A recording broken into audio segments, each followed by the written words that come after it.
9,960th Security Council 60th meeting is called to order. Security Council is called to order. The provisional agenda for this meeting, the situation in the Middle East. The situation in the Middle East. The agenda is adopted.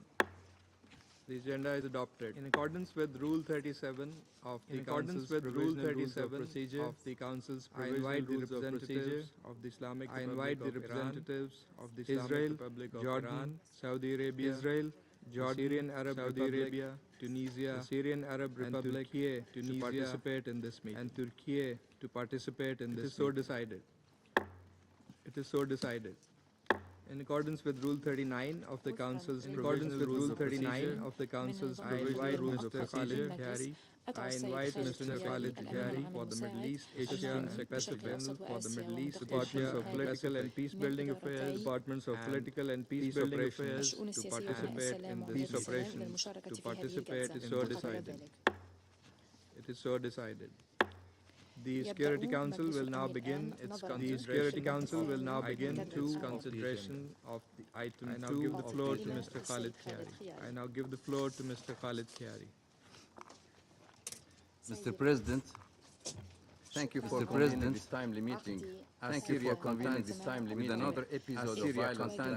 With another episode of violence that to a peaceful, at least credible, orderly and inclusive political transition. Transition. I brief you on latest strikes on Syria territory.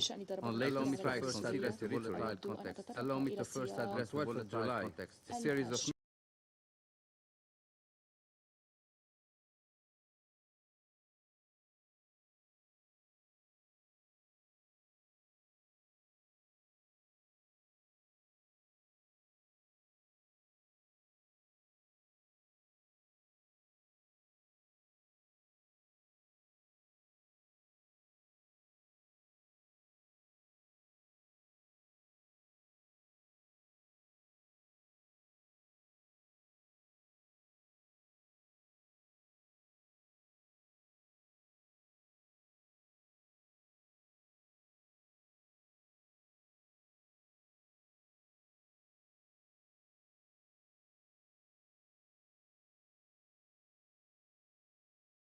authorities' security forces carrying out violations against civilians as they entered Sweden.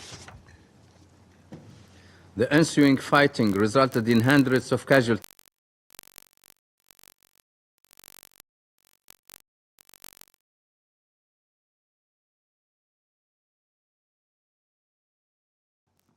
There were further alarming reports of civilian religious figures and detainees being subjected to extrajudicial executions and humiliating and degrading treatment. Footage of desecration and mutilation of corpse, as well as incidents of sectarian incitement and looting of private property, was widely circulated on social and conventional media, causing further trauma and fueling intercommunal tensions and violence. According to the United Nations Office for the Coordination of Humanitarian Affairs, civilians caught up in ongoing violence continue to face serious risks, with significant displacement and reports of damage to critical infrastructure, including water, electricity, and telecommunication networks. Medical facilities in Sweden and Dara are at or near capacity and further impacted by the cuts to electricity and water. Commercial supplies have been disrupted and access to the impacted areas remains severely constrained due to insecurity and road closure. The World Health Organization has dispatched emergency medical supplies to Dara to support trauma care, but deliveries to Sweden remain pending due to security access. The United Nations and humanitarian partners are engaging with relevant authorities and are mobilizing to send teams to assess the needs and provide essential assistance as soon as the conditions allow. Mr. President, I reiterate the Secretary General's unequivocal condemnation of all violence against civilians, including all acts that fan the flames of sectarian tensions and rob the people of Syria of their opportunity for peace and reconciliation after 14 years of brutal conflict. Special Envoy Pedersen and his team on the ground are actively engaged with all parties to address the situation. Against this backdrop, I take note of the statement by the Syrian Office of the Presidency condemning the violations and committing to investigate and hold to account those responsible for them. I appeal to the Syrian authorities to ensure this investigation is transparent and in line with international standards, and is also completed fast, not least to instill confidence among all Syrians that their state will guarantee protection and justice for all citizens without distinction. As this Council has underlined in its presidential statement of 14 March 2025, inclusive and transparent justice and reconciliation processes are both important and urgent for sustainable peace in Syria.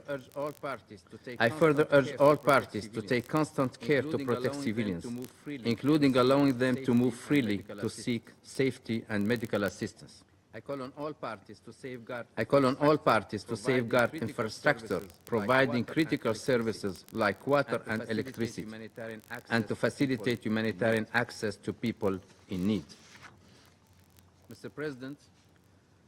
President, against this complicated and volatile backdrop, citing the violation against the Druze community and pledging to protect them, between 12 and 16 July, Israel resumed and intensified its airstrikes on Syrian territory. In this respect, I echo the Secretary General's condemnation of Israel's escalatory airstrikes, including on Suwaida, Daraa, and in the center of the capital, Damascus. The strikes targeted the Damascus authorities' forces and official buildings, including the Ministry of Defense and the vicinity of the Presidential Palace, as well as the Maze military airport. The permanent representative of Syria has informed the Secretary General and the Security Council in his letter dated 16 July 2025 that these attacks have resulted in casualties among civilian and security forces. Israel also made statements regarding the redeployment of additional IDF troops on the Golan. Mr. President, on 15 and 16 July, hundreds of members of the Druze community from the occupied Syrian Golan and Syria gathered on both sides of the ceasefire line in the presence of the IDF, in solidarity with the Druze community in Suwaida.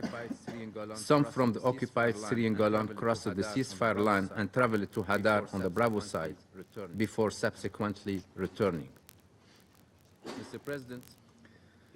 President, in addition to violating Syria's sovereignty and territorial integrity, Israel's actions undermine efforts to build a new Syria at peace with itself and the region and further destabilize Syria at a sensitive time. It is essential that both Israel and Syria uphold the terms of 1974 disengagement of forces agreement to preserve the ceasefire between both parties and refrain from any action that will further undermine it and the stability on the Golan. Mr. President, I take note of ongoing efforts to establish a ceasefire, including, as President Al-Shara stated, through American, Arab, and Turkish mediation.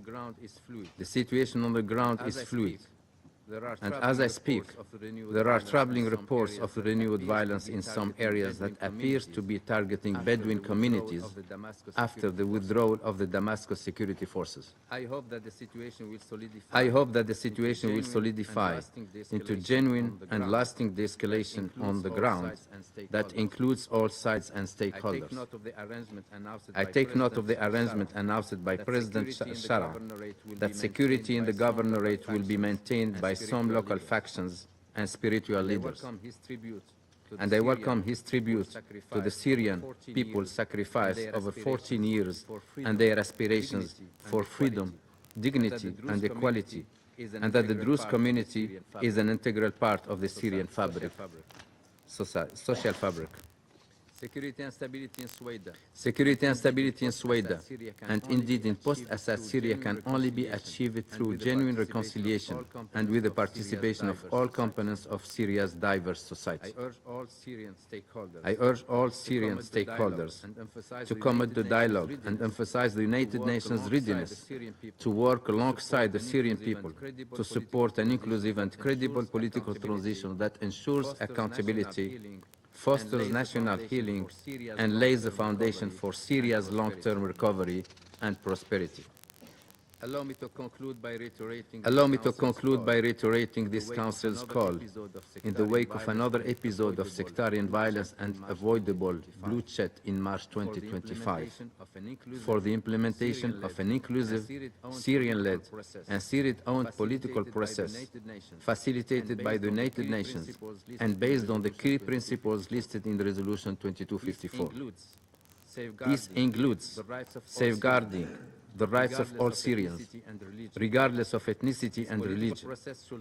This political process should meet the legitimate aspirations of all Syrians, protect all of them, and enable them to peacefully, independently, and democratically determine their future. Only then can Syria truly emerge from the legacy of conflict and embrace a peaceful future. The United Nations, with the guidance from this Council, stands ready to assist in this process. Thank you, Mr. President. I thank Mr. Khiari for his briefing. I now give the floor to the members of the Council. To begin with, I would like to welcome and give the floor to His Excellency Mr. George Gera Petritis, Minister for Foreign Affairs of Greece. Thank you, Mr. President. And allow me also to thank Assistant Secretary General Khaled Khiari for the detailed briefing. Today's meeting comes at another critical moment for Syria. We share the deep concern expressed by the Secretary General on the continued escalation of violence in Sueda, a Druze majority area in southern Syria, which has reportedly resulted in heavy casualties, including civilians and numerous injured and displaced persons. We are all particularly disturbed by reports of humiliating treatment of civilians. The desecration and mutilation of corpses, sectarian incitement are deeply disturbing, as referred to with the statement of Special Envoy Pedersen. We strongly condemn all attacks perpetrated against civilians and religious sites in Sueda. This includes arbitrary killings and acts inciting sectarian violence.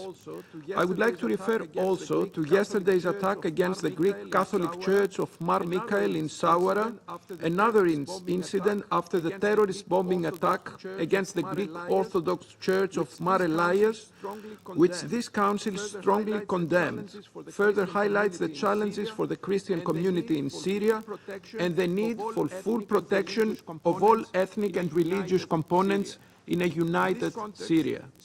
In this context, special attention should be given to hate speech and incitement to violent actions against the aforementioned parts of Syrian society. We stand in solidarity with Syria and all victims of this violence and express our condolences to their families. We call for de-escalation and for urgent measures to be implemented to restore calm and facilitate humanitarian access. Greece requests that Syria's transitional authorities contribute sincerely and effectively to immediate de-escalation, ensure accountability for the crimes committed, and create a secure environment for all Syrians. We take note of the statement by Syria's transitional authorities on a ceasefire reached in Sueda, as well as on condemning the violations and committing to holding those responsible into account after proper investigation. We expect this process to be transparent, swift, and consistent with international standards, as this is imperative for all Syrians to feel safe at home. Mr. President, we reiterate, as we have publicly done so, our full support for Syria's sovereignty and territorial integrity, as well as for the respect of the 1974 Disengagement of Forces Agreement and the work of UNDOF and its staff. Syria's sovereignty and territorial integrity go hand in hand with the fundamental right of all Syrians, irrespective of religious and ethnic background, to live in peace without fear. Mr. President, as I mentioned earlier, it was less than a month ago that we convened this Council in a closed format on the abhorrent suicide bombing at the Greek Orthodox Mar Elia Church in Damascus, a terrorist attack that spread death and agony among peaceful civilians in their sacred place of worship. The Syrian people, with their rich and vibrant diversity, history and heritage, will always be stronger than terrorism in all its forms. Recent developments bear testament to the vigilance required of this Council as we go forward in a gradual, cautious, step-by-step approach on this file. As Syria stands at a crossroads, it is imperative that we support a credible, orderly, Syrian-led and Syrian-owned inclusive political transition aligned with the key principles of Security Council Resolution 2254. The gravity of recent and ongoing developments demonstrates that national reconciliation, tackling sectarian violence and the threat posed by terrorist foreign fighters in Syria, as well as ensuring the safety of all Syrians, are key to a united and prosperous Syria. Greece will continue its ongoing efforts to support the Syrian people and the United Nations in this endeavor for peace, stability, and prosperity. I thank you. Thank His Excellency, Mr. Khiari Petritis, for the statement. I now give the floor to the representative of Sierra Leone. Thank you, Mr. President. Thank you, Mr. President. I have the honor to deliver this Mr. President, I have the honor to deliver this statement on behalf of the A3 Plus members, namely Algeria, Guyana, Somalia, and my own country, Sierra Leone. At the outset, the A3 Plus extends its sincere appreciation to ASG Khaled Khiari for his informative briefing. Mr. President, the A3 Plus expresses deep concern regarding the latest development in the Syrian Arab Republic. We have consistently advocated for stable, sovereign, and prosperous Syria. Its continued destabilization risks exacerbating tensions across an already fragile Middle East. We condemn the Israeli airstrikes that recently targeted multiple areas in Syria, including Syria's military staff command building, which was being used to temporarily house the Ministry of Defense, and locations in the vicinity of the presidential palace in Damascus. These acts further threaten an already fragile state. These attacks represent a clear violation of international law, including the United Nations Charter, particularly Article 2.4, which prohibits the threat or use of force against the territorial integrity or political independence of any state, or in any manner inconsistent with the purposes of the United Nations and the principles of international humanitarian law. Furthermore, these airstrikes breach the terms of the 1974 Disengagement of Forces Agreement between Israel and the Syrian Arab Republic. We reiterate our call for full respect and implementation of this agreement, as well as relevant Security Council resolutions, including the most recently adopted Resolution 2782, which stresses that both parties must abide by the terms of the 1974 Disengagement of Forces Agreement and scrupulously observe the ceasefire. Mr. President, the A3 Plus reaffirms its position in support of an inclusive, credible, and Syrian-led political transition that allows all Syrians, regardless of ethnicity or religion, to participate in building the future of their country. A Syria built by all Syrians and for all Syrians, without exclusion, is the only path to durable peace and remains pivotal to regional peace and security. We are particularly alarmed by the recent escalation of violence in Sweden, a majority Druze region, which has reportedly resulted in the deaths of hundreds, including civilians, and has caused significant injuries and displacement. On protection of Syrian minorities, the A3+ wants to be clear that it is the responsibility of the Syrian interim authorities to protect all Syrians, including the Druze community. In this regard, we welcome the statement and commitment of the interim president in protecting communities and fostering national cohesion. The A3+ unequivocally condemns these acts of violence and stresses that those responsible must be brought to justice. We express our heartfelt condolences to the families of the victims and wish a speedy recovery to those injured. We call upon the interim Syrian authorities to conduct a thorough, transparent and impartial investigation and to hold the perpetrators accountable. We also take note of the statement issued by the Office of the Syrian Presidency in this regard and look forward to seeing concrete steps taken in response. The A3+ reiterates its support for efforts aimed at truth, reconciliation and accountability. After 14 years of conflict, the Syrian people, all of them, deserve peace, security and prosperity. There is no place for vengeance or retribution.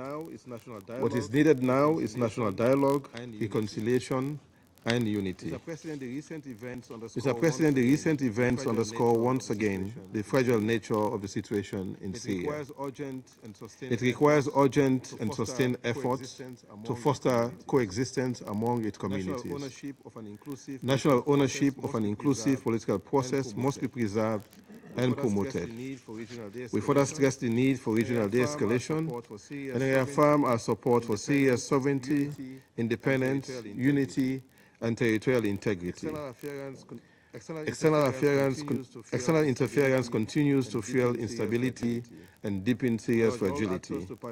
We urge all actors to prioritize dialogue, refrain from actions that may further deteriorate the situation, uphold the principles of the UN Charter, and to work collectively to ensure the well-being and dignity of the Syrian people. The A3+ remains committed to engaging constructively in this regard.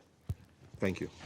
I thank the representative of Sierra Leone for the statement and now give the floor to the representative of the Russian Federation. Mr. President.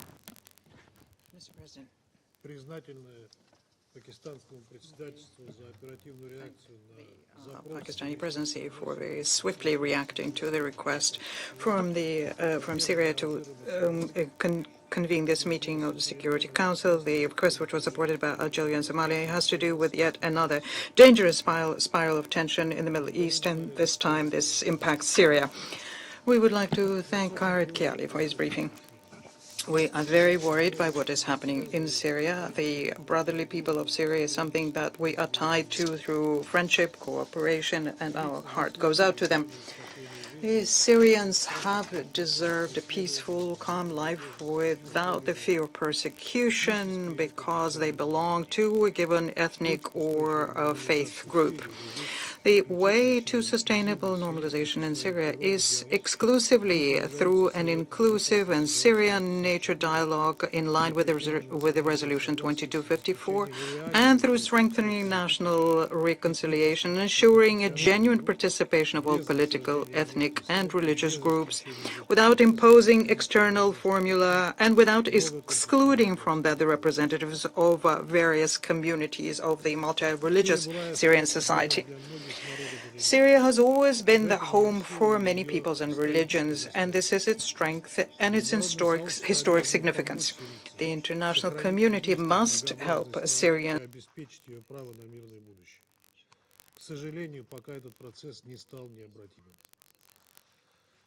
Вот и сегодня ситуация в Сирийской Арабской Республике вновь оказалась в центре внимания членов Совета Безопасности после резкого обострения обстановки на юге страны. And the core of our importance here after a sharp worsening of the situation in the south, in particular in Soweto province. Let's set aside for the moment the legitimate action by Israel, which we condemn and to which we will revert, but let me now address the root causes of the current crisis. On the 13th of July, in the south of the country, there were clashes, and initially between the Druze and the Bedouin tribes. After that, the administrative center of the governorship received units that were sent by the Ministry of Defense and Internal Affairs of Syria. As a result of very harsh clashes between the security entities and local armed units, tens of people died, including civilians, representative of ethnic and religious minorities. Hundreds of people were wounded and had to leave their homes in search of safety. What we saw in the mass media and social networks, the footage we saw there show atrocities of armed gangs drunk on their own impunity, attacking defenseless people. This is shocking and recalls the tragic events in the west of Syria, which gave rise to many questions which we still need to receive answers to. The silence of the international community of such a situation is unacceptable. We would like to express our heartfelt condolences to all of the Syrians who suffered from this bloodshed, and we strongly condemn any forms of violence against civilians, regardless of who is perpetrating that or what pretext is being used. It is our view that attempting to attack the life and safety of civilians is unacceptable. We call for an immediate de-escalation, restoring calm, and ensuring unimpeded humanitarian access for all those in need. As was pointed out by the Secretary-General Antonio Guterres, what is happening there is not just clashes, but an open violation of humanitarian norms, which includes extrajudicial killings, acts of interreligious violence, and forced displacement of civilians. Such reoccurring outbursts of violence do not only underscore the ethnic and religious stability of a future Syria and the trust in transition, but they endanger the very Syrian statehood. It's important to make sure that the UN leadership, including the special envoy, Mr. Peterson, whose staff are on the ground, that they are not afraid of providing a proper assessment of what is happening there. The reference to so-called fight with the remainders of the regime or clashes with pro-Assad elements, which were heard from some representative of Syrian leadership and from abroad, cannot be used as a justification for the prosecution of religious and national minorities or ethnic and religious cleansing. Despite the statements made that a number of bad reputation armed groups were disbanded, in actual fact, many of them remained and became participants in the current escalation.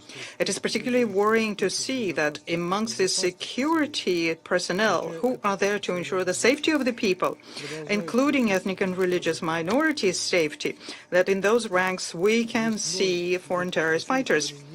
There's many and evidence pointing to the fact that they're not citizens of Syria and quite frequently openly associate themselves with ISIL or express sympathy towards ISIL.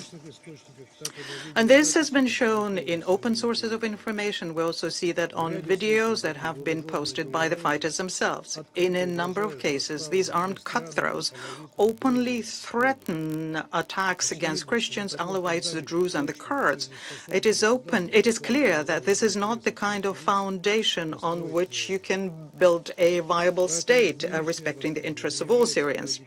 And that is why we think that the current confrontation is not a tragic incident. And the reason here is not just the situation in which the ethnic religious minorities find themselves. We have stated many times that there was a risk in marginalizing whole strata of Syrian society, which was also earlier the case in Iraq, when in the absence of national dialogue and integration mechanism, state institutions were destroyed and thousands of people, thousands of armed people remained outside state state institutions. The campaign to prosecute those who were in favor of the old regime split the Syrian society now the way it split the Iraqi society earlier, but it also creates the conditions for the radicals' revanche. And we can see the consequences of that. We can see spontaneous armed groups who are, again, lording it over people on the streets of Syrian cities and act guided by fear and impunity. Let me recall here that it is imperative to ensure the safety of Russian nationals and facilities in Syria, and we demand that the Syrian authorities undertake appropriate measures here. According to the information we have, the most destructive scenario for Syria's development is something that we managed to avoid. We took note of the announcement made that there was an agreement on a ceasefire and the statement by the leadership of Syria which condemns the human rights violations and the pledge to conduct an investigation of crimes against civilians.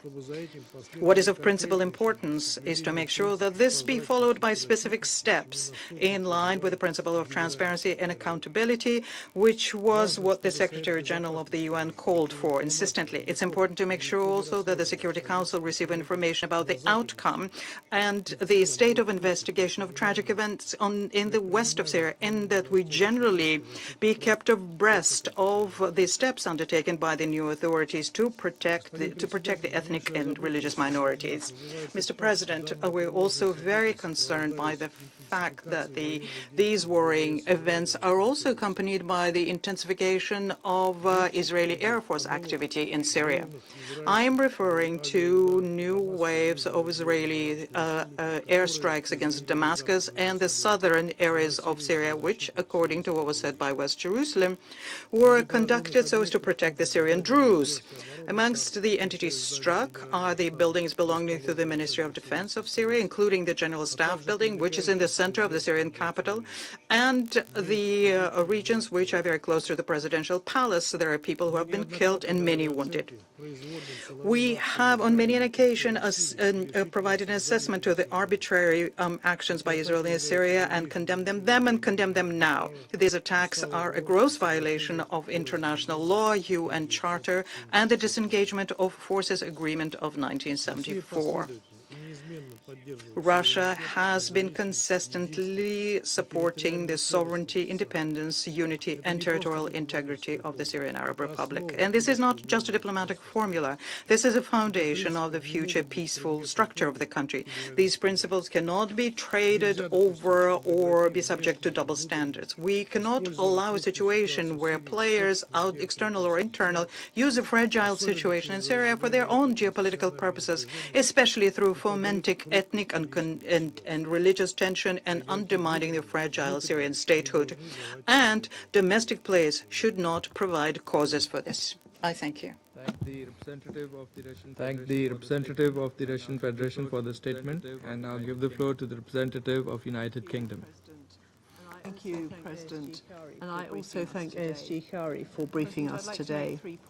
President, I'd like to make 3 points. First, the UK is deeply concerned by the escalating violence in Soweto. We have urged all parties to de-escalate and take immediate action to protect civilians. We are alarmed by reports of attacks on medical personnel and facilities. Civilians and civilian infrastructure must never be targeted, and we call on all parties to ensure humanitarian aid can reach those who need it. We take note of President al-Shara's comments on the importance of protection of Syria's Druze community and accountability for those who have committed attacks, and we urge that investigations and steps towards accountability take place swiftly. Second, we're deeply concerned by Israel's escalatory strikes in Damascus. We repeat our call for Israel to refrain from actions that risk destabilizing Syria and the wider region. Syria's sovereignty and territorial integrity must be respected. We welcome the news that a ceasefire has been agreed. We urge all parties to commit to maintaining it. Third, this is a critical moment for Syria and for the stability of the region. My Foreign Secretary travelled to Damascus earlier this month, where he held productive talks and heard from the Syrian government and ordinary Syrians about their aspirations for the country. A peaceful and secure future for the Syrian people requires all of Syria's communities to be protected and fully included in the political transition. So we call on the Syrian government to prioritise genuine inclusivity and representation in the appointment and election of People's Assembly members and in all further elements of the political transition.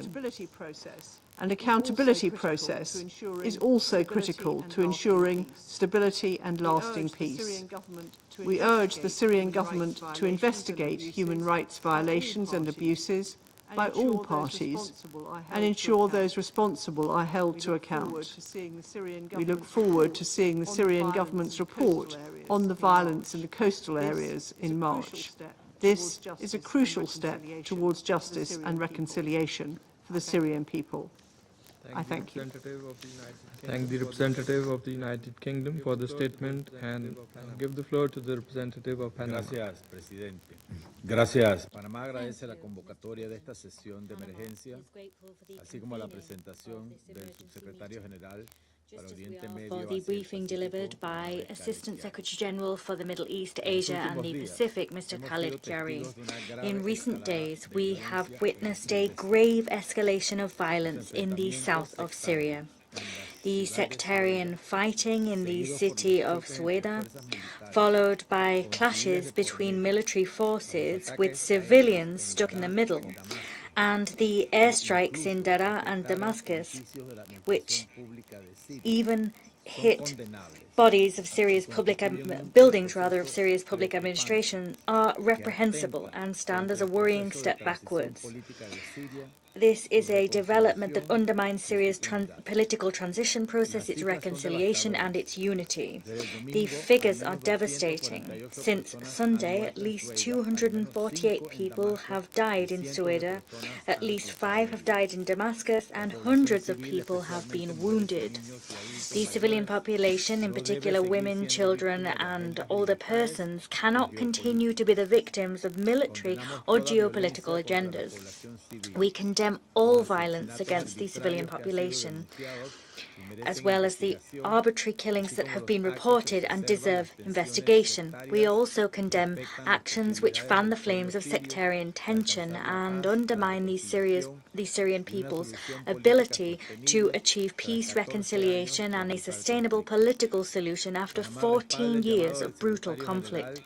Panama supports the Secretary General's appeal. He reiterated the urgent need for an immediate de-escalation, as well as for full respect for the sovereignty and territorial integrity of Syria and the need to facilitate humanitarian access. We agree on the importance of a credible, orderly and inclusive political transition. This in accordance with the Resolution 2254 of this Security Council, including all sectors of Syrian society in the political decision-making process, is the only effective path by which we can avoid outbreaks of violence and instability. We do recognize that Syrian society is complex in its composition. However, we are nevertheless concerned by the instrumentalization of minority communities and the differences between them to undermine social cohesion and fuel sectarian conflict. In this vein, we encourage compliance with the cessation of hostilities agreement recently achieved between the Syrian interim authorities and local Druze leaders. That agreement is a crucial starting point in order to achieve de-escalation and stability in the region. Continued violations of the 1974 Disengagement of Forces Agreement threaten the security of local people and that of the international personnel deployed. We urge all regional stakeholders to refrain from allowing further fragmentation of Syrian society. We also urge them to respect the 1974 Disengagement of Forces Agreement and to guarantee that the United Nations Disengagement Observer Force can be fully operational.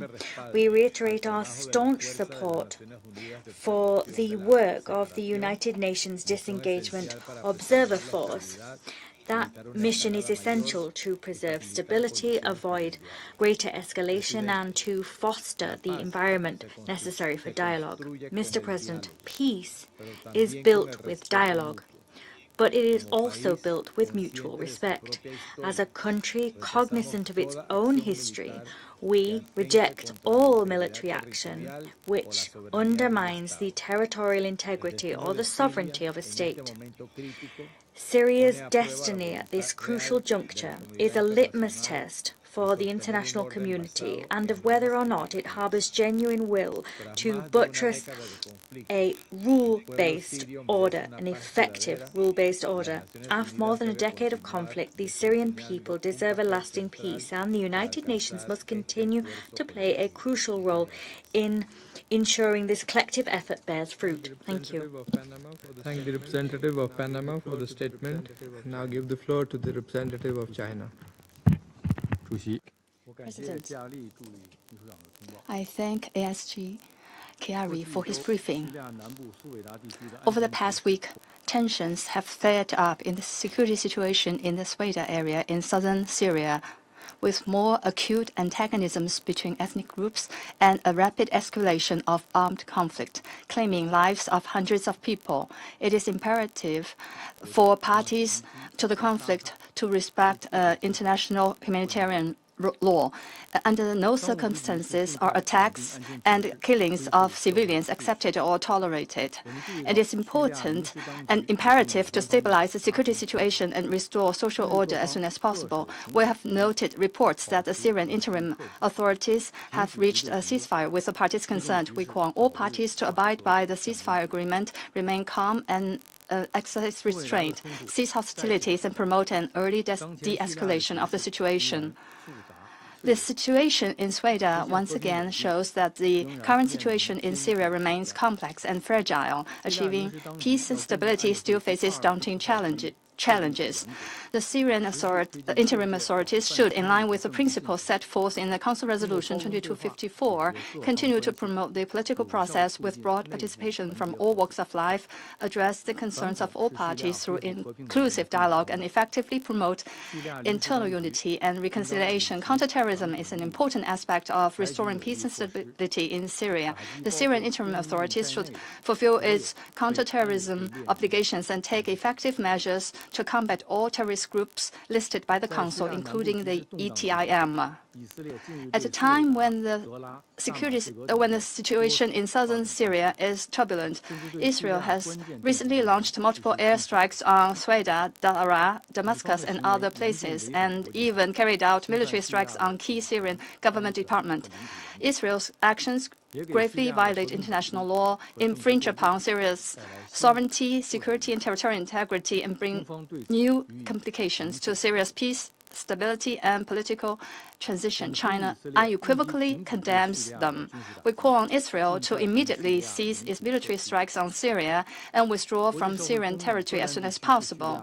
The international community recognizes that the Golan is the occupied Syrian territory. The sovereignty, unity, and territorial integrity of Syria should be respected. The relevant Council resolutions should be implemented, and the 1974 Disengagement of Forces Agreement should be observed, and the mandate delivery of UNDOF should be guaranteed. President, to conclude, I would like to point out that at present, hotspot issues in the Middle East are emerging one after another, with new and old antagonisms intertwined and overlapping, from Gaza to the Red Sea, from Yemen to Iran, from Lebanon to Syria. Conflicts and wars are ongoing. The situation is complex and volatile. The state of affairs is neither in the interests of any country in the Middle East nor those of the international community. As the body with the primary responsibility for international peace and security, the Council should resolutely fulfill its responsibilities under the Charter and use all the tools in its toolbox to make positive effort to bring the conflicts to an early end, restore peace and stability in the relevant region, and achieve lasting peace and stability in the Middle East.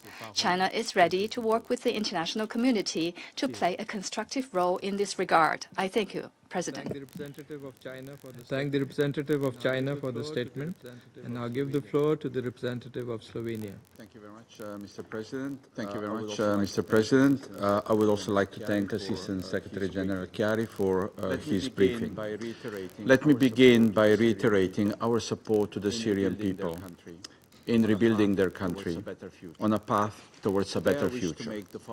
Today I wish to make the following remarks. First, we are deeply alarmed by the escalation of violence in Suveda province, which has reportedly resulted in hundreds of deaths and left many more injured and displaced. We call on all parties to adhere fully to the ceasefire, to put an end to sectarian discourse and instead engage in constructive dialogue and prioritize the safety of civilians. We strongly condemn all acts of violence targeting civilians, including arbitrary killings, which have been reported. These incidents demand immediate and transparent investigations and robust follow-up actions to ensure accountability, in line with international law and standards. We call on the Syrian authorities to deliver on their pledge to ensure accountability. Second, we reiterate our urgent call for an immediate cessation of all violence across Syria. It is an imperative for the government to protect all communities and for all actors to refrain from any action that could endanger the diverse social fabric of the Syrian nation. Third, we call on all neighboring countries and external powers to respect Syria's independence, sovereignty, unity and territorial integrity, and to contribute positively to the success of the transition in Syria, which remains of central importance for regional peace and stability. We condemn the recent Israeli attacks on Syrian territory, as well as reports of IDF redeployments in the Golan. We call on Israel to respect and withdraw from the demilitarized zone and adhere to the 1974 disengagement agreement. Mr. President, after the much-needed end to the war in Syria, the Syrian people need time, space and peace to recover, rebuild and reconcile. Unfortunately, none of these things can happen unless all Syrians feel truly safe and protected. This moment is also an opportunity to enhance cooperation with Lebanon in areas of common concern and for Syria to become a force for stability in a fragile region. I wish to conclude by once again expressing our readiness to cooperate with Syria, the Council members, and the wider international community in support of a genuine, credible, orderly and inclusive political transition, which the Syrian people truly deserve. I thank you. I thank the representative of Slovenia for the statement, and now give the floor to the representative of France. Thank you, Mr. President. What Syria is going through now is at the time the resurgence of old tensions after decades of oppression and the danger of the country being brought into the regional tensions. This means that the Council has two duties as regards our work. First of all, we need to help Syria build an inclusive, impartial state which has a monopoly on the use of force, and to do it as quickly as possible, and also send to the countries in the region, starting with Israel, an appeal to refrain from using force against their neighbor. Today, therefore, we would like to underscore 3 points. First, the priority in this transition period is to avoid Syria sliding into violence and fracturing. France welcomes the ceasefire last night after Syria's clashes in the region of Soweto over the past several days. And we realize it's fragile, and we call all of the actors to uphold it and do everything they can to guarantee the security of civilians, restore calm, and promote peace amongst all of the parts of the Syrian society, including between the Druze and other communities in Soweto. The atrocities against civilians that France is strongly condemning have to stop, and the responsibility has to be identified and brought to justice in line with the commitment undertaken by the Syrian transition president. The humanitarian access and providing basic services have to be restored. We welcome the resumption of dialogue between the Syrian authorities and the authorities in the Soweto region that this Council has support so as to arrive at a lasting agreement to strengthen the unity, stability, and the sovereignty of Syria, as well as the security and safety of all Syrians. Second point, France calls upon Israel to not conduct unilateral actions which can destabilize Syria. Strikes by Israel against Syrian territory in Soweto, in Daraa, and in Damascus, and information we have according to which the Israeli forces are redeploying in the Golan. As a result of that, we call on Israel and on all parties to uphold the ceasefire and seize the historic opportunity, which is Syria wanting to have peaceful relations with its neighbors. Israel has to end its military activities on Syrian territory and withdraw from the separation area, which was established under the Disengagement of Forces Agreement in 1974. Syria and Israel have to take into account the security concerns of each other, and everything has to be made to make sure that we help Syria become an axis of stability in the Middle East. Thirdly, the Syrian authorities have to do everything they can to restore civil peace. Continued violence show the scope of challenges that Syria is facing. The clashes in Soweto in the recent days, attacks against the Druze population south of Damascus at the end of April, and the attack on a church several days ago, the massacres against the Alawites in March have revived the specter of interconfessional violence. It's up to the Syrian authorities to do everything they can to restore calm between the components of Syrian society and to put an end to the terrorist threat. In order to do that, the principle of accountability and transitional justice has to be used as a lodestar by the transition Syrian authorities. Those who are responsible for interconfessional and intercommunity violence have to be held accountable. We take note, therefore, here of the commitment by Damascus to investigate the violence in Soweto, and the outcome of the investigation will happen in Mars in the coastal regions is also something that we are awaiting very much. Establishment of civil peace and social cohesion means that there has to be true dialogue amongst all components of this society, and they have to be included in the political transition process, and the protection of rights of all Syrian men and women have to be ensured. Mr. President, the possibility of building a new Syria is a unique opportunity. France reiterates the fact that we are available to support the Syrian authority to ensure that transition is successful, to make sure that it's fully representative of all Syrians and reflects their hopes and aspirations. And this Council and the international community have the responsibility to assist the Syrian transition authorities so as to help them with the economic recovery of the country and to restore civil calm. Our Council has to be ready to draw conclusions together with the Secretariat to best organize the support of the United Nations towards Syria. I thank you. Representative of France for the statement. And now give the floor to the representative of Denmark.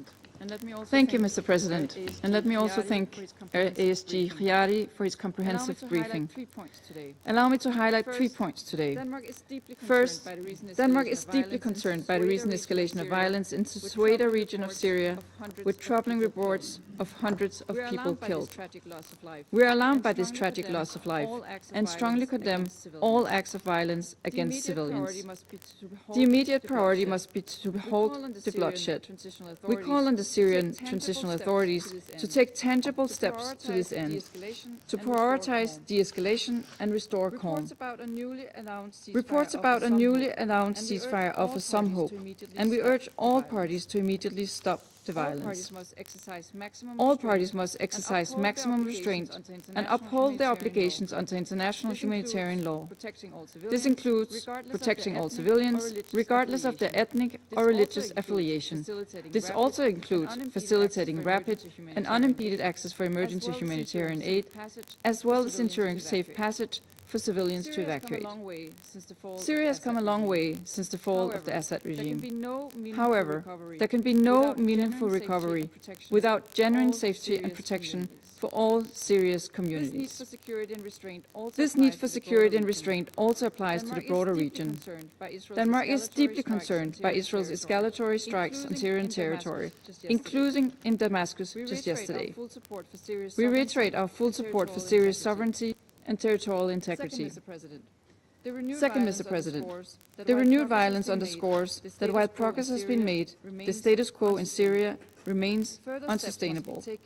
Further steps must be taken to ensure a genuine political transition, to integrate all security forces under one unified national command, and to extend the government's authority across Syria. We strongly encourage the Syrian transitional authorities to expeditiously implement these crucial measures. Such steps are vital to address the legitimate aspirations of all Syrians and to foster a truly inclusive political process, in line with Resolution 2254, that can lead to a durable resolution of the conflict. Third and finally, Mr. President, we call for full accountability for all crimes committed in Ceuta. Reports of civilian deaths, including through field executions, demand a thorough investigation. We urge the Syrian transitional authorities to ensure that accountability for any committed crime is swiftly and transparently secured. This commitment to justice must also extend to past deplorable incidents, including the killings of Alawite citizens in Latakia and Tartus in March 2025. Impunity only breeds further violence and erodes trust. Upholding accountability for all atrocities, regardless of the victim or perpetrator, is essential for building a foundation of peace and justice in Syria. Mr. President, in closing, it is imperative that all parties prioritize de-escalation and dialogue at this critical moment. Syria, and indeed the broader Middle East region, cannot afford another spiral of conflict and violence. The developments in Ceuta underscore the need for urgent action. Let me reiterate Denmark's firm commitment to supporting all diplomatic efforts that can bring an end to the suffering, foster reconciliation, and pave the way for a stable and prosperous future for all Syrians. I thank you. Thanking the representative of Denmark for the statement. I now give the floor to the representative of the United States. Thank you, Mr. President, and thank you, Assistant Secretary General Khaled Khiari, for your briefing, and I welcome the Syrian representative. First, let me be clear. The United States unequivocally condemns the violence in Ceuta. All parties must step back and engage in meaningful dialogue that leads to a lasting ceasefire. Over the last 48 hours, the United States has led diplomatic efforts to promote real de-escalation and peace. We are actively engaging all constituencies in Syria to navigate toward calm and continued discussions on integration and a stable, more prosperous future for all Syrians. To that end, we are calling on the Syrian government to lead on determining the path forward. We have seen deeply troubling reports of atrocities committed against Syrian civilians. The government must investigate all reports of abuse and hold the perpetrators accountable. While the United States did not support recent Israeli strikes, we are engaging diplomatically with Israel and Syria at the highest levels, both to address the present crisis and reach a lasting agreement between two sovereign states. President Trump has outlined his clear vision of a prosperous Middle East and a stable Syria at peace with itself and its neighbors. Peace among neighbors, including Israel and Syria, is a critical component of this vision.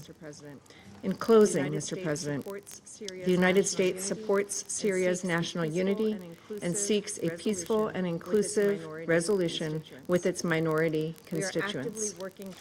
We are actively working toward that end and have welcomed the support of our allies, including Turkey, France, the UK, Jordan, the UAE, Saudi Arabia, and Qatar, who are working toward the same issue. Thank you. I thank the representative of the United States for the statement, and I'll give the floor to the representative of the Republic of Korea. Thank you, Mr. President. I also thank SG Khiari for his briefing. The violence in southern Syria this week epitomizes major security challenges that Damascus faces. From continued foreign intrusion against its territory to ongoing sectarian conflicts aggravated by armed conflict still not under control of the central government. Let me highlight the following 3 points in this regard. First, all hostilities violating Syria's territorial sovereignty must stop. This bloodshed, which began as armed clashes among sects that Damascus attempted to manage, has escalated into an interstate armed conflict with Israel intervention, symbolized by its strike on the Syrian Ministry of Defense building yesterday. Protection of a specific sect is not a justifiable cause, acknowledged by international law for violating the principle of non-aggression, especially when the administration in charge of the civilians has intervened to subdue the clashes. We call for Israel to immediately cease any further intrusion against the territorial sovereignty of Syria and recommit to 1974 disengagement agreement. Second, we call for Damascus to take all necessary measures to prevent any sectarian conflicts from being aggravated into violence. Since the fall of Assad regime, a worrisome trend has appeared in that a sectarian conflict develops into a widespread armed clashes among sects, claiming numerous lives of civilians.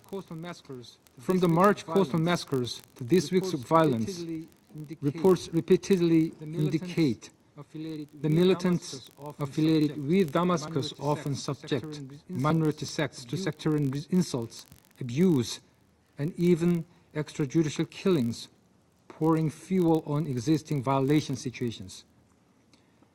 Such repeated trends demand Syria to take a systematic approach in preventing further atrocities. One of the first steps that merits consideration is to prohibit members of the army from using any sectarian words and deeds and holding perpetrators to account. Equally meaningful is Damascus' announcements for its plan to achieve transitional justice in a transparent and inclusive manner. In any case, we believe UN's technical expertise will be crucial in achieving these goals, and we call for the Secretariat to actively engage with Damascus to navigate solutions. Third, we call for actors in Syria to recommit to dialogue with an aim to achieve national reconciliation and build an inclusive nation. Repeated sectarian violence has shown the fragmented Syria is subject to turmoil and even risks illegitimate foreign intervention. Meanwhile, sectarian violence is caused by multiple factors that cannot be addressed through military means, including complex history among sects and the fear of minority sects in their security. This proves why the ongoing political process must be inclusive in a manner that all Syrians can genuinely accept. Minority sects can be assured of their future and safely only with a sincere belief that the process is truly inclusive. In this regard, we call all actors, including Damascus, to recommit to political process with genuine and meaningful representations of all Syrians. I thank you, Mr. President. Thank the representative of the Republic of Korea for the statement. I shall now make a statement in my capacity as the representative of Pakistan. We thank Assistant Secretary General Khaled Khiari for his comprehensive briefing. We echo the Secretary General's concern at the continuing escalation of violence in Sueda and call for an immediate de-escalation and return to normalcy. We welcome the ceasefire brokered by US, Turkey, and Arab countries for maintenance of internal security in Sueda. And we take note of the statements by the Syrian authorities to effectively address the situation and to ensure the safety and security of all Syrians.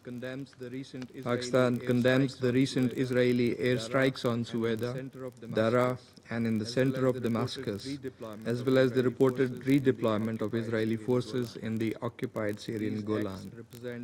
These acts represent a grave and deliberate escalation and are flagrant violation of international law, the UN Charter, relevant Security Council resolutions, and Syria's sovereignty and territorial integrity. These Israeli attacks come at a time when Syria is navigating a delicate yet meaningful transition. After more than a decade of conflict, the Syrian people are beginning to nurture a sense of renewed hope for peace, for dignity, and for the reconstruction of their country. There have been visible signs of political and economic re-engagement. Major sanctions have been lifted, offering much-needed economic relief, and a slow but discernible momentum is building towards national recovery. While the consolidation of security remains an ongoing and challenging task, Syrian authorities have demonstrated a willingness, both domestically and in their regional and international outreach, to pursue stability and reconciliation. There have been clear signals and publicly expressed intentions by the Syrian leadership to pursue peaceful relations with the wider region. Against this backdrop, Israel's reckless attacks on Syrian state institutions are both irrational. I would like to highlight 4 key points here. First, Israel's continued military aggression is not just irresponsible, it is also dangerous and deliberately destabilizing. We call for the immediate cessation of all violations of Syria's sovereignty and territorial integrity and respect for the 1974 Disengagement of Forces Agreement and all relevant UNSC resolutions. Second, Israel's repeated violations constitute direct interference in Syria's internal affairs, undermine national institutions, impede reconstruction, and obstruct efforts at reconciliation. The current moment in Syria needs solidarity and support, not aggression and sabotage. Fostering internal cohesion, harmony, and inclusion by embracing Syria's rich diversity would pave the way for advancing genuine reconciliation and ensuring lasting stability across the country in line with key principles under Resolution 2254. Third, these continued violations by Israel exemplify impunity. Whether in Gaza, Lebanon, Syria, Iran, or Yemen, Israel continues to act outside the bounds of international law, with complete disregard for the principle of state sovereignty, non-interference, intervention, and the prohibition on the use of force enshrined in Article 2.4 of the UN Charter. The international community's failure to hold Israel accountable emboldens such violations and undermines the international order based on UN Charter and principles of international law. This impunity must end.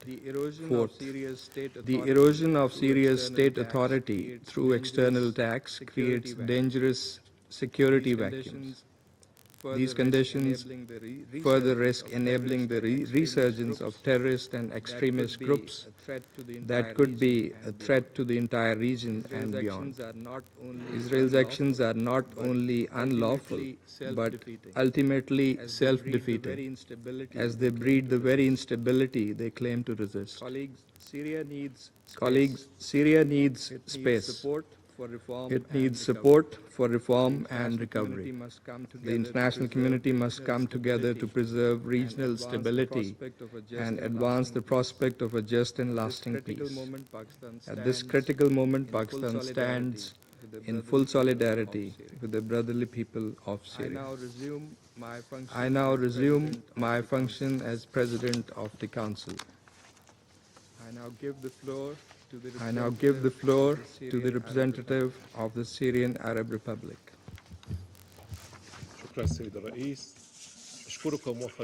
Thank you, President. I thank you and I thank your team for the swift response to my country's request to convene this emergency session to discuss the consequences of the wanton Israeli aggression on the territory of the Syrian Arab Republic. I also thank the delegation of Algeria and Somalia for supporting our request. I extend my thanks to Mr. Khaled Khiari, ASG, for his briefing. Mr. President, this meeting comes against the backdrop of a serious Israeli escalation manifested in a series of repeated airstrikes on Syrian territories in recent days. It resulted in the martyrdom and injury of several civilians and military personnel and caused severe damage to government facilities. These attacks peaked yesterday, Wednesday, when Israeli occupation forces targeted with the drones and airplanes several official buildings in the heart of the capital, Damascus, including the presidential palace and the staff command building. During rush hour, these attacks resulted in dozens of casualties. The attacks also targeted government headquarters in the governorates of Daraa and Suwaida. The Syrian Arab Republic strongly condemns this blatant Israeli aggression, which constitutes a flagrant violation of international law and the UN Charter, and a violation of the sovereignty of a UN member state. Syria categorically rejects the pretext used by the Israeli authorities to justify these acts of aggression. We affirm that such practices are merely an extension of the occupation's systematic policies aimed at undermining Syria's stability and dragging it into conflict. In a recent month, as you all know, Israel has repeatedly violated the 1974 disengagement agreement, establishing illegal military sites and seizing natural resources. To add insult to injury, these Israeli attacks directly aim at obstructing the efforts of the Syrian state to restore security and stability and to contain internal tensions through a national approach.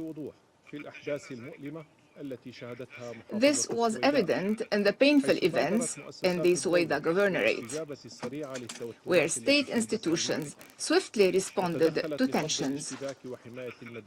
They intervened to de-escalate, to protect civilians and restore order and stability, in coordination with local dignitaries. However, Israeli attacks undermined these efforts and worsened the situation, effectively waging an open war on Syria. Despite the gravity of the Israeli attacks, the Syrian leadership acted with utmost wisdom and responded to American, Arab, and Turkish mediation efforts, whom we thank. These efforts helped prevent the region from sliding into an open confrontation. The Syrian leadership made sovereign decisions based on supreme national interests to preserve the country's unity and the safety of its citizens. It also ensured that it is intent on preventing all violations and holding the perpetrators accountable. Syria affirms that it will not hesitate to fulfill its duty towards all its citizens, especially in light of the compounded challenges caused by security chaos and the proliferation of weapons left behind by the former regime. It will pursue its relentless efforts to enforce the rule of law across the entire national territory and to ensure that weapons remain solely in the hands of the state. Syria is resolute in not going backward. The efforts of the Syrian government receive support from Syria's regional and international partners who share our concerns regarding combating terrorism, drying up its funding sources, securing borders, and confronting the scourge of arms and drug smuggling that has plagued the Syrian people and the region alike. Mr. President, Syria will remain a state for all its people. This is the source of our national dignity and pride. Syrians are united without discrimination. They are determined to resist any attempt at division or incitement among the factions of the Syrian people. They will not allow any external party to drag them into a war aimed at fragmenting Syria and scattering its efforts.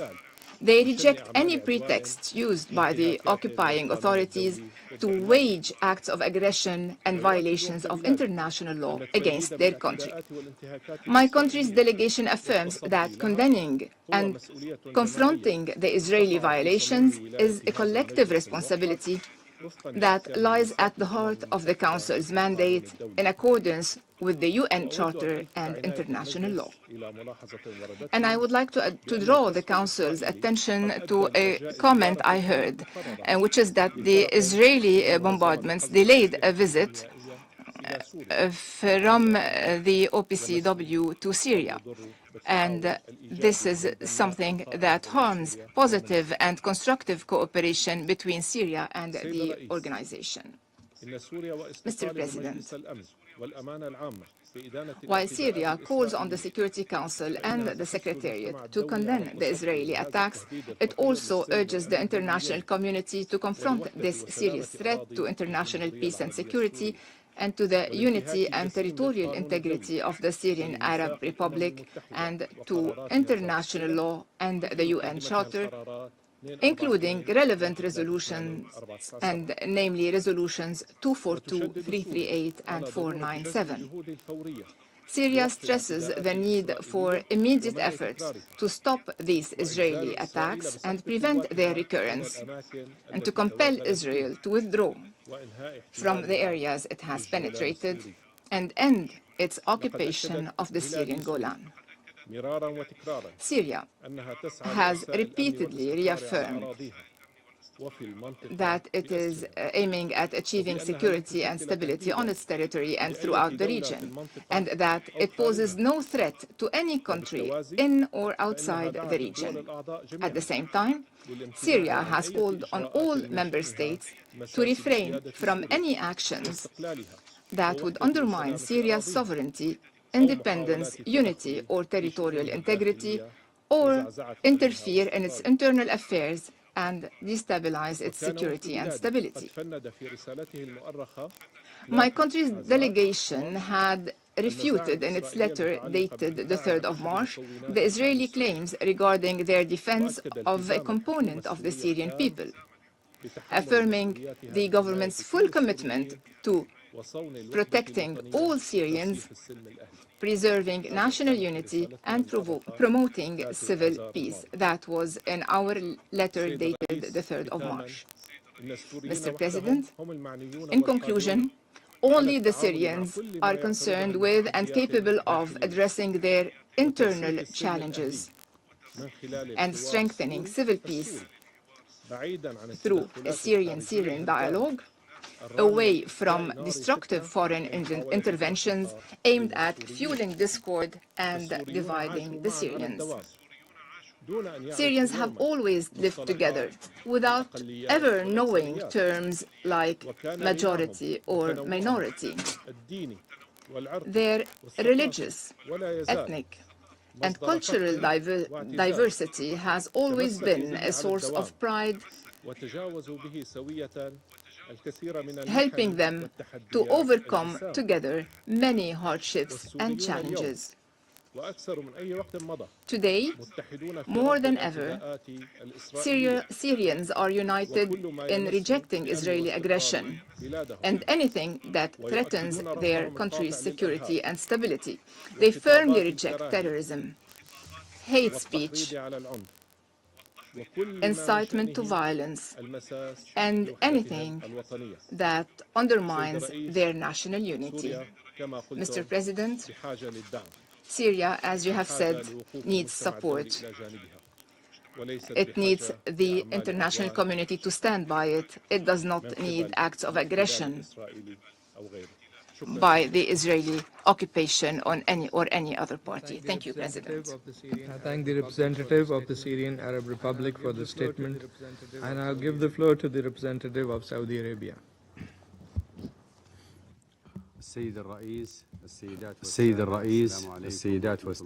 Mr. President, ladies and gentlemen, may the peace, mercy, and grace of God be upon you. Allow me to congratulate the Islamic Republic of Pakistan on assuming the presidency of the Council this month. We highly value the distinguished efforts made by the Pakistani mission in leading the deliberations of the Council.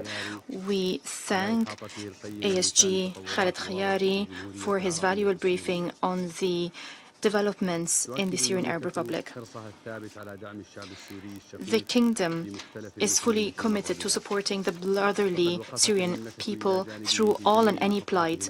The Kingdom has stood by the Syrian people in all critical junctures. It has consistently endeavored to find comprehensive political solutions that preserve the unity and territorial integrity of Syria, that restore security, stability, and peace.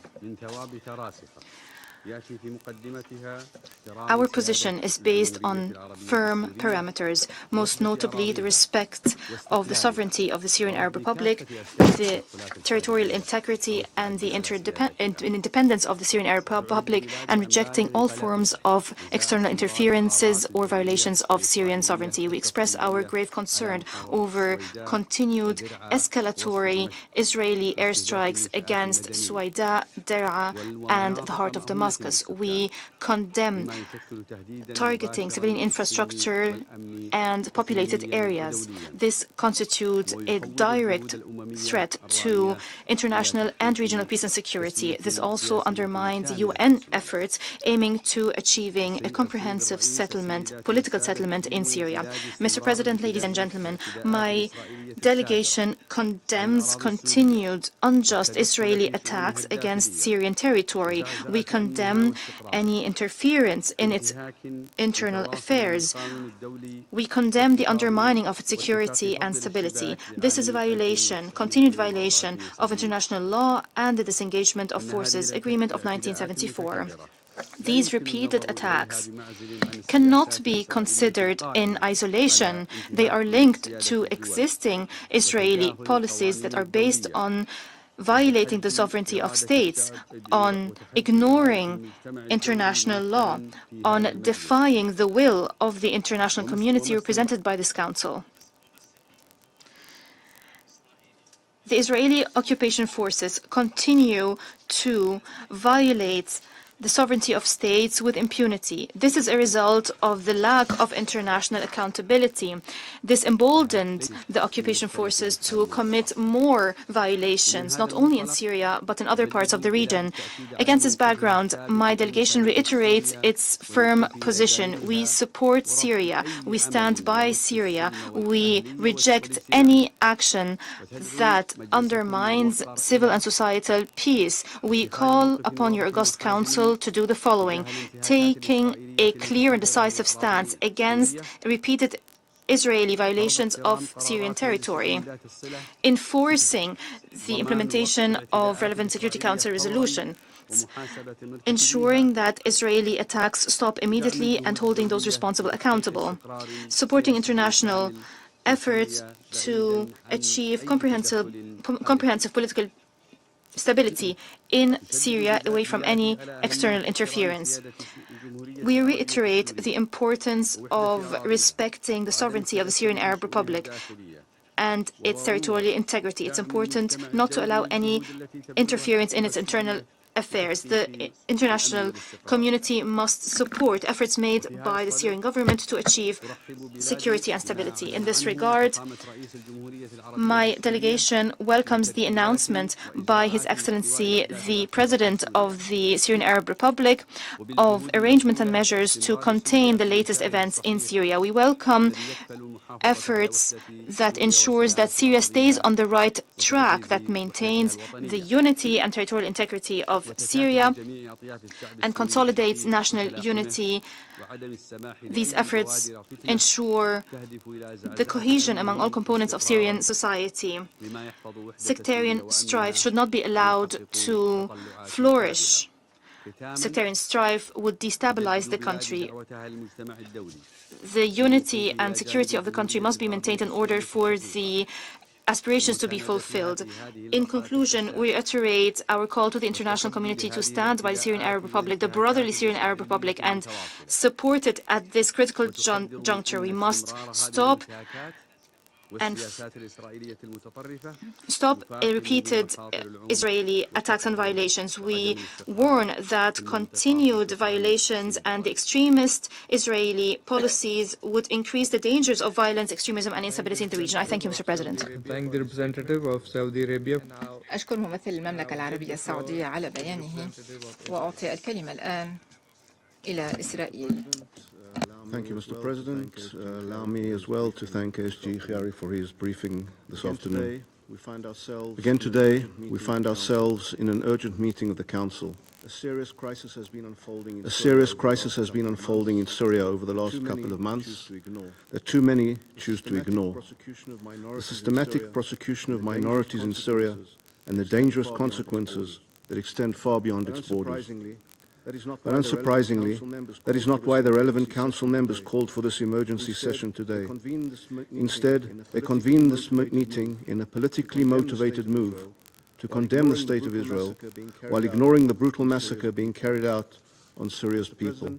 Mr. President, over the past 6 months, we have witnessed a return of targeted violence against Syria's most vulnerable communities. Mass killings of Alawites in northwestern Syria, entire villages and neighborhoods wiped out. Then, brutal aggression against the Kurds in the north. Just last week, the ancient Mar Mikhael church in the southern city of Sueda was razed, burned to the ground. Just days earlier, armed rebels carried out a deadly assault on another church, continuing their campaign of terror and destruction. And in the past few days, we have seen a new wave of violence being unleashed against the Druze community in southern Syria, a region close to Israel's northern border. The images emerging from that area are horrifying. Slaughtered in cold blood, communities decimated, elders stripped of their humanity and mocked, cultural heritage erased. This is not incidental. Unfortunately, it is emerging as a pattern. It is a persecution carried out in stages by violent mobs, inflamed and directed by organized jihadist militias, who massacre the Druze population and other minorities who simply want to live their lives. This needs to stop now, and those responsible must be held accountable. Mr. President, what else needs to happen before the members of the international community raise their voice and give their attention, this time in the right direction?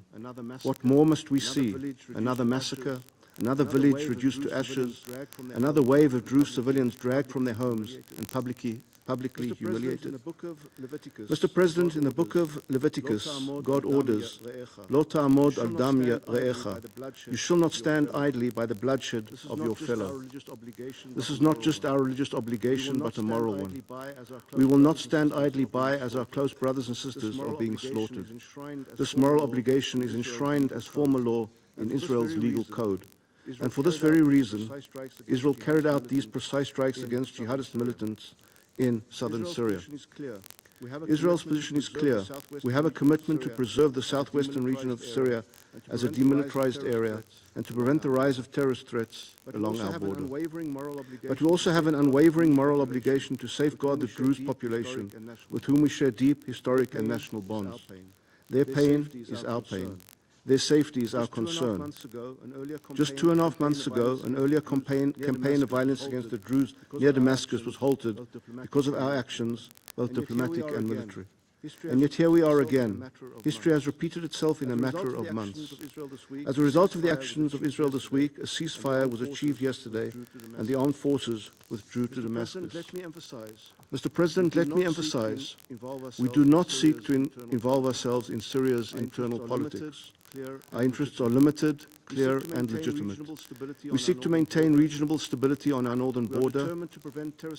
We are determined to prevent terrorist infrastructure from taking root close to our borders and wherever terror poses a threat. And we are committed to protecting the lives and dignity of the Druze people in Syria who are targeted simply because of who they are. This is also part of our commitment to the Druze community who live in Israel, who are an integral part of the vibrant Israeli society, including its culture and traditions, who are also significant contributors to the safety and security of the State of Israel. To those who speak of winds of change in the Middle East, the international community must act, not only in statements. The international community must act against the perpetrators behind this violence in Syria and hold them accountable. And the international community must make it clear that the persecution of minorities in Syria will not be tolerated. It is not too late, but the time to speak out and to act is now. Let us hope the ceasefire in the south of Syria holds and that our Druze brothers and sisters get to live in peace and prosperity. Thank you, Mr. President. I thank the representative of Israel for the statement, and I now give the floor to the representative of Tunisia.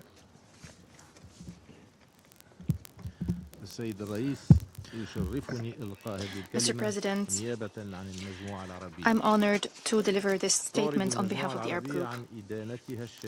The Arab Group expresses its strong condemnation of the occupation forces, the unjust occupation forces that have persisted in violating Syrian sovereignty through airstrikes that have been conducted by its forces over the past 2 days against the heart of the capital, Damascus, including the General Staff compound and the vicinity of the President's palace. This led to the martyrdom of many, the injury of many civilians and military personnel.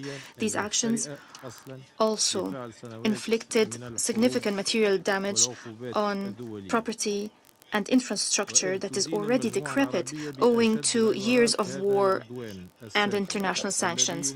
The Arab group condemns in the strongest terms this unjust aggression that is a flagrant attack on the sovereignty of an Arab country. These airstrikes are grave violations of international law and the Charter of the United Nations. They constitute an unforgivable disregard of the principles of the international order based on the respect of the sovereignty of states and non-interference in their internal affairs. The Arab group believes that the actions of the occupying power amount to military thuggery that should not be condoned. This requires a decisive international stance to stop these repeated attacks that aim to spreading chaos and undermining stability in Syria. They constitute a direct threat to regional security and stability. Mr. President, the attack by the occupation army, the latest attack on Syrian territory, is part of the series of repeated serious violations of the Charter of the United Nations, especially Article 2. They're also a violation of the Geneva Conventions of 1949. These violations completely, as always, completely disregard Security Council resolutions related to Syria, including resolutions 242, 338, and 497, that all stress the importance of preserving the sovereignty of Syria, its unity, and reject the annexation of any part of Syria by force.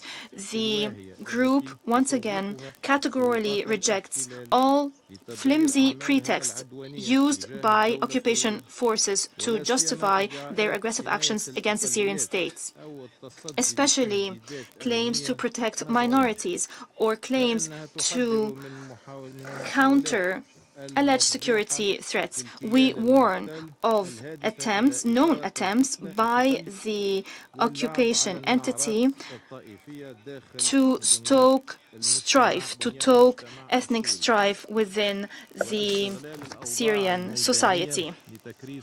They are using situations on the ground to entrench a new occupation reality, which would push the whole region towards more tragedy, more chaos, that are then being invested by and used by terrorist groups in our region. In this context, the Arab group firmly rejects the attempts of the occupying regime to exploit the military escalation against Syria and to use their aggression to serve their own interests. In support of Syria's unity and stability, the Arab group reaffirms its commitment to a political solution and the need to continue dialogue under UN auspices, away from foreign dictations that serve agendas that are not in the interest of the Syrian people. It strongly rejects any attempts to divide Syria or impose a new reality that lacks international legitimacy. The Arab group also welcomes the agreement reached to end the crisis in the governorate of Suwaida. It emphasizes the importance of its implementation to protect Syria, its unity, and its citizens, to prevent further bloodshed, and to ensure the protection of civilians, the state sovereignty, and the rule of law. The group also welcomes the commitment of Syrian President Ahmed al-Shar to hold accountable all those responsible for violations against Syrian citizens in al-Suwaida, and to support all efforts to restore security, state authority, and the rule of law throughout Suwaida and the Syrian territory, while rejecting violence, sectarianism, incitement, and hatred. Mr. President, the continued occupation and violation of the sovereignty of Arab states without deterrence or accountability, and the systematic use of military force in blatant disregard of international norms and customs pose a grave threat to collective regional and international security. It undermines the credibility of the international system and its institutions. The Arab group condemns these aggressive policies. It calls on the Security Council to take immediate and effective action and to fulfill its legal and moral responsibilities in confronting these violations, to compel the occupying power to immediately cease its aggression and to fully comply with international law, including to withdraw from all occupied Syrian territories, foremost the Syrian Arab Golan, and to take the necessary measures to ensure accountability and deterrence in accordance with international legal and judicial mechanisms. In conclusion, the Arab group affirms that Syria's security and stability are an integral part of the regional and international security system, and that preserving its sovereignty and territorial integrity is a non-negotiable Arab and international commitment. Thank you, President. Thank the representative of Tunisia for the statement, and give the floor now to the representative of the Islamic Republic of Iran. In the name of God, the compassionate and the merciful, thank you, Mr. President, for convening this urgent and important meeting to address the ongoing acts of aggression by the Israeli regime against the Syrian Arab Republic. At the outset, I would like to extend our sincere congratulations to Pakistan on assuming the presidency of Security Council for the month of July. We are confident in your able leadership. We also commend Guyana for its effective and successful leadership of the Council during the month of June. I thank ASG Mr. Khiari for his briefing. Mr. President, we strongly condemn the recent large-scale military attacks by the Israeli regime against the Syrian Arab Republic. These deliberate acts of aggression, including those on the capital, Damascus, targeted infrastructures and public and government facilities. This marks a dangerous escalation by a regime that still illegally occupies parts of Syrian territory in flagrant violation of international law and the UN Charter. I wish to make the following points. First, these military attacks happen alongside Israeli ongoing occupation of the Syrian Golan. For decades, Israel has pursued illegal annexation and settlement expansion in this occupied territory, defying the UN Charter and numerous Security Council resolutions. Second, the Israeli regime has become the gravest and serious threat to regional peace and security in the region. This is due to its continued act of aggression and the constant and unconditional political and military support it received from the United States and some Western countries. These states must bear the responsibility for enabling Israel's illegal actions and atrocious crime. It endangers not only the region, but also international peace and security. Third, the attacks on Syria are a direct result of this Council's silence and the international community failure to act. Israel has faced no consequences for its repeated systematic violation of international law and continues to act with complete impunity. This aggression follows Israel's 12-day military act of aggression against Iran in a flagrant violation of the United Nations Charter and international law, with full and unconditional support from the United States. The Israeli regime deliberately targeted Iran's peaceful nuclear facilities under IAEA safeguard, along with civilian infrastructure, including hospitals and residential neighborhoods. These illegal attacks resulted in the martyrdom of over 1,100 civilians, among them 41 children and 126 women. 7 hospitals, 11 ambulances, and more than 3,500 homes were destroyed. These undeniable facts reveal the criminal and aggressive nature of the Israeli regime. Fourth, the root causes of instability are clear. Israel's widespread violation of international law and the UN Charter, and the unconditional support it received from a permanent member of this Council. It is time for the Security Council to act. The Council must fulfill its Charter responsibilities by ending Israel's impunity and holding it accountable for its repeated violations.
Vision of the use of force, respect for sovereignty and territorial integrity, and the principle of non-intervention in the internal affairs of a state must be strictly observed. The Israeli regime has absolutely no legal or moral justification to violate Syrian sovereignty or interfere in its internal affairs under the false pretext of protecting minority rights.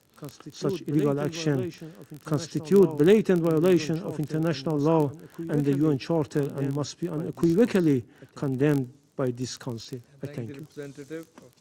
Thank the representative of the Islamic Republic of Iran for the statement, and now give the floor to the representative of Jordan. At the outset, I wish to congratulate my brother from the Islamic Republic of Pakistan on taking up the presidency of the Security Council for July. We wish the delegation every success. Mr. President, the Hashemite Kingdom of Jordan has followed with grave concern the reputable events that have occurred in the sisterly Syrian Arab Republic in recent days. We are unanimous. The security and stability of Syria are interlinked with regional security and stability and are a common priority. We condemn the repeated Israeli aggressions against the Syrian Arab Republic, a sisterly country. These aggressions constitute a flagrant violation of international law and of the disengagement agreement of 1974. They also stand as a shameless attack against the sovereignty of Syria and a dangerous escalation, eroding stability, sovereignty and the security of Syria. It is incumbent upon the international community and more specifically upon the Security Council to constrain Israel and to compel them to finally put an end to their repeated aggressions, as well as to cease all interference in Syria's domestic affairs. Indeed, the Syrian government is striving to build a new and free Syria, a sovereign, stable and safe Syrian for all its citizens, and has done so since the 8th of December last year. However, Israel, without the slightest justification, is continuing its aggressions and violating Syrian territory and airspace. Israel is sowing discord and division, and that will lead to chaos, conflict and tension. Mr. President, Syria's security and our security, the security of the south of Syria, is an extension of our national security and is inextricably linked with our strategic stability. Syria is a unique opportunity for our region, a glimmer of hope to turn a dark page of history. Syria must succeed. Syria must reach stability because its stability is the very cornerstone of our stability. We express here our hope to see the end of all foreign interference and the end of Israeli aggression. Mr. President, we hail the agreement aiming to put an end to the crisis in the Sueda Governorate. The implementation of this agreement is necessary for the protection of Syria, for its unity, and for the protection of all its citizens. And this is necessary so that the Syrian bloodshed is stemmed and to guarantee the protection of civilians and the rule of law. We welcome the commitment of the Syrian government in terms of holding perpetrators of all abuses against Syrian citizens in Sueda accountable. And we urge the Syrian government to make all effort necessary to restore state control and security and the rule of law across the Sueda Governorate and across the territory as a whole. We reaffirm our support for the Syrian government in its efforts to rebuild Syria on foundations which guarantee security, stability, unity and sovereignty of that country, and to preserve the security and right to rule of law of all Syrians. We want to see Syria get back on its feet, to recover. We want to see it turn the page on destruction, death and displacement, a page which has caused so much suffering for Syria and its people for so many years. The Hashemite Kingdom of Jordan will do everything in its power to help Syria to build a better future for all the Syrian people. Thank you, Mr. President. Thank the representative of Jordan for the statement, and now give the floor to the representative of Turkey. Thank you, Mr. President. On December 8th, Syria began a historic transformation. After 14 years of suffering, Syrian people now have a chance for peace and stability. Despite many challenges, they have taken swift steps towards this goal. They have achieved remarkable progress in 7 months. Syrian leadership has shown its commitment to an inclusive political transition and national reconciliation under Syrian ownership. It has engaged in dialogue with diverse segments of society to ensure meaningful participation in shaping country's future. It has taken concrete measures to bring together all components of Syrian society on the basis of equal citizenship. From the beginning, Turkey has supported serious efforts for peace, recovery and reconstruction. Many countries have taken a similar approach. We are observing growing international alignment in this direction. Turkey has consistently advocated for lifting sanctions on Syria. We welcome recent progress as decisions are already producing tangible efforts. However, Israel has continued its attacks relentlessly since 8 December, seeking to obstruct Syria's path to stability. Mr. President, Israel's ongoing aggression directly undermines Syria's rebuilding efforts on the basis of social cohesion. Its military interventions and provocative statements threaten the country's sovereignty and territorial integrity. These attacks targeting Syria's presidential palace complex and Ministry of Defense have clearly demonstrated Israel has no interest in the peace and stability of Syria or the region. We must reject all forms of Israeli aggression. These attacks destabilize the region and increase its civilian casualties and displacement. It is also concerning that the scale and geographic scope of these attacks have surpassed those previously directed at the fallen region. The Syrian administration has stated it poses no threat to its neighbors.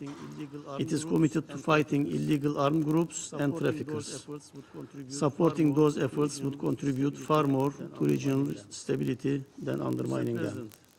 Mr. President, Syrian people should not be deprived of the opportunity for peace. Therefore, Security Council should stand united for the following. First, ensuring immediate de-escalation and ceasing Israeli aggression. Second, supporting Syrian administration efforts to restore calm in Suwaida and prevent civilian casualties. Third, assisting the Syrian administration in ensuring accountability for those triggering violence in Suwaida province. Reports of further Israeli deployments in Golan remain a cause for serious concern. It is essential to uphold sovereignty and territorial integrity of Syria and to ensure full respect for the 1974 disengagement of forces agreement. We should support all efforts for national accord in Syria. We welcome efforts towards achieving a ceasefire and stabilizing the situation in the south, reflecting the consent of the Syrian government and relevant Syrian elements. I hope this ceasefire reached today will be lasting one. Mr. President, Turkey firmly believes that determination of the Syrian people and their government, forged through years of hardship, will not be broken by these attacks. Yet, while the resilience of the Syrian people is clear, it is the duty of the international community to demonstrate that Syrians will not walk to this path. We remain committed to supporting Syria's efforts to secure a future for peace, stability and prosperity for all Syrians. Thank you. Thank the representative of Turkey for the statement. There are no more names inscribed on the list of speakers. The meeting is adjourned.